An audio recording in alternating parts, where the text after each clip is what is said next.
The problem with pancreas cancer is, unfortunately, the numbers don't lie. It's a very bad tumor. It's probably one of the most aggressive and deadly cancers known.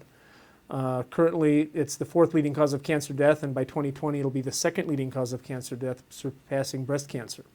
The incidence is slowly rising, nothing epidemic, but the improvements in the outcomes of other typical tumors, breast cancer, lung cancer, colon cancer, have all improved. Pancreas cancer has shown basically a flat line over the last few decades. We're starting to see a couple upticks in that because we have significantly better chemotherapy. And that's what we're harnessing, is now that we can control the disease, now can we add an aggressive operation to push patients further on in their life.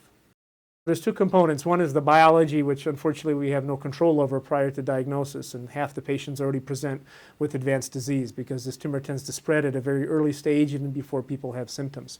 The other problem is a general sense of nihilism in the community. People hear pancreas cancer and they think it's over, and so a lot of patients are even undertreated just because of the historically poor outcomes.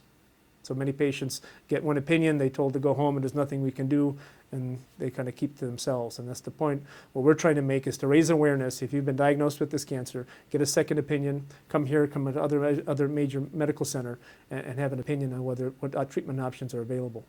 The only known cure or long-term survival for pancreas cancer is an operation. That's been proven over decades. The problem is, how do we pick the patients who'd benefit from that?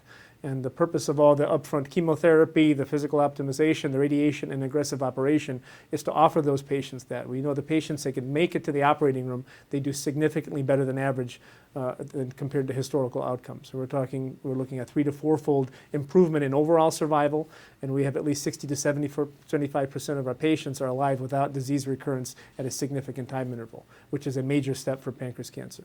The last couple of years, we've done about 30 operations that have never been performed before, specifically because we've never attempted these operations in these patients. But now with improved chemotherapy, radiation therapy, we're now beginning to sort of push the envelope technically. The traditional that's been there for decades now is an operation followed by chemotherapy. The outcomes in those patients are about 2 years after diagnosis, which is still a very low number. We're taking patients with more advanced disease, whose typically their survival is less than a year, and we're seeing average survivals of 3 to 4 years, and many patients having no evidence of disease at our last follow-up, potentially cured. Typically, pancreas cancer, once you get the diagnosis, it's a very stigmatic disease, and people don't want to talk about it. My goal is to get the people to talk about that they have pancreas cancer and to look for options, and there are significantly improved options. Yeah, the numbers are in general, quite poor for pancreas cancer in general, but those are historical outcomes. We're making big changes, and there's nothing but improvement ahead. I had a personal experience with pancreas cancer in my family, my father.